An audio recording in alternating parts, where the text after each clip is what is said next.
Hey, what's going on YouTube? EasyTech231 here with my review of the 3rd generation Moto G.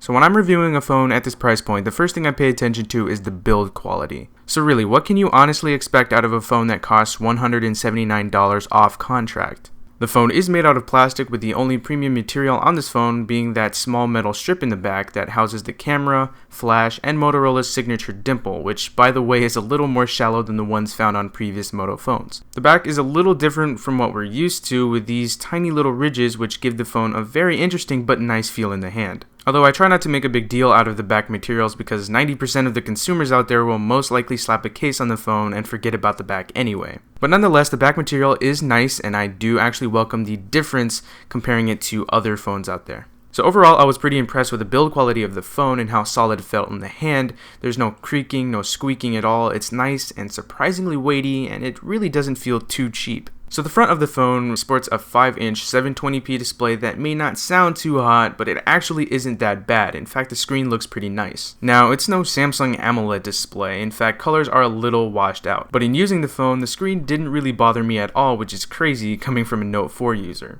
The screen on this Moto G actually reminds me of the Nexus 5's screen. Also on the front, you'll find dual stereo speakers.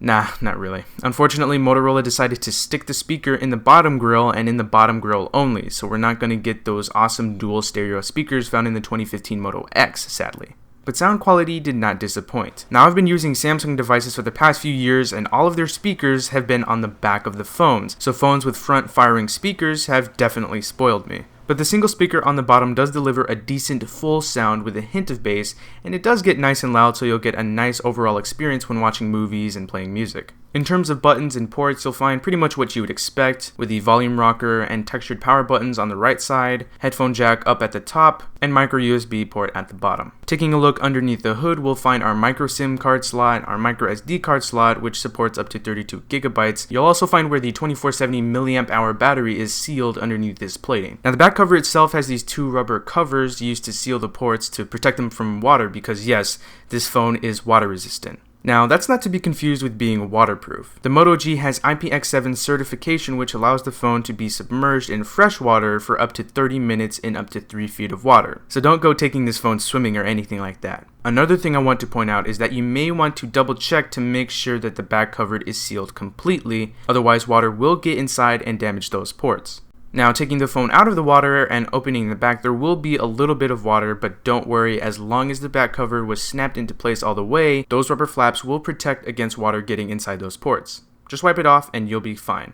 On the software side of things, you're looking at a pretty much stock Android 5.1.1 Lollipop experience out of the box, with just a couple of Motorola's add-ons like the FM radio, Motorola Migrate, and the Moto app, so it's not really bloatware status here. The Moto add-ons are actually very useful. The most notable features are the Moto display and the action gestures. The Moto display is something we've seen on Moto devices for a long time. The phone basically uses its proximity sensor to detect when you've taken the phone out of your pocket or, say, waved your hand over the sensor itself, and it wakes the display to show you your most recent notifications. The Moto actions are also pretty cool. You can twist the phone twice to activate the camera, and this will work from any screen, and it'll even work if the phone is locked. And you can also do a double chop gesture to activate the flashlight. So those are some pretty welcome features that I actually found myself using pretty often. Now let's go ahead and talk about these 2 cameras for a second. The front facing camera is 5 megapixels and the back camera is 13 megapixels. For you selfie lovers out there, you'll be pleased to know that the front facing camera isn't unusable. In fact, it's better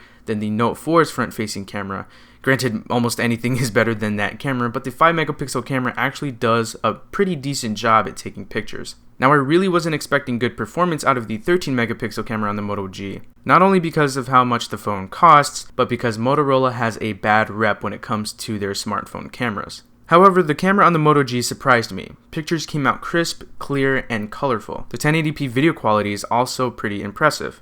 Taking pictures in low light, however, is a slightly different story. Colors can get washed out and photos come out looking grainy, and overall not that great. Then again, a phone that takes great pictures in low light is still a little rare nowadays. The camera's low light performance isn't terrible, but it's not great either, nor is it meant to be. Remember, this thing is $180. And taking pictures is super easy and very fast. And speaking of fast, I was surprised with how quickly the Moto G responded when swiping through menus and home screens. I still have yet to make this thing lock up or stutter. This baseline model only has 1 GB of RAM, but with a bunch of apps open and running in the background, I've noticed 0 lag so far. Now as for gaming, the Moto G can handle your everyday time waster game easily, no problem. Throw a more graphically intense game at it, you may not get the same results. But if all you want to do is play Candy Crush, Trivia Crack, and Angry Birds, you're good with the Moto G. I'm very impressed with how well the Moto G handled everyday use. Now all of this means nothing if the battery life is poor, right?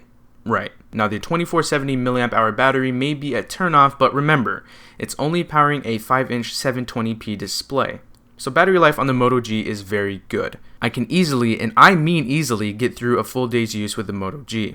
I used it like the normal everyday person would use it. I made a few calls, sent out a bunch of texts, browsed social media, took a couple of pictures, listened to music, all of that good stuff, and by 11 o'clock at night, I still had battery life to spare. I usually average about 4 to 5 hours of screen on time, and I've even gotten 6 to 7 hours of screen on time. So as far as battery life is concerned, there's nothing to worry about with the Moto G. So Motorola does it again with the 2015 Moto G.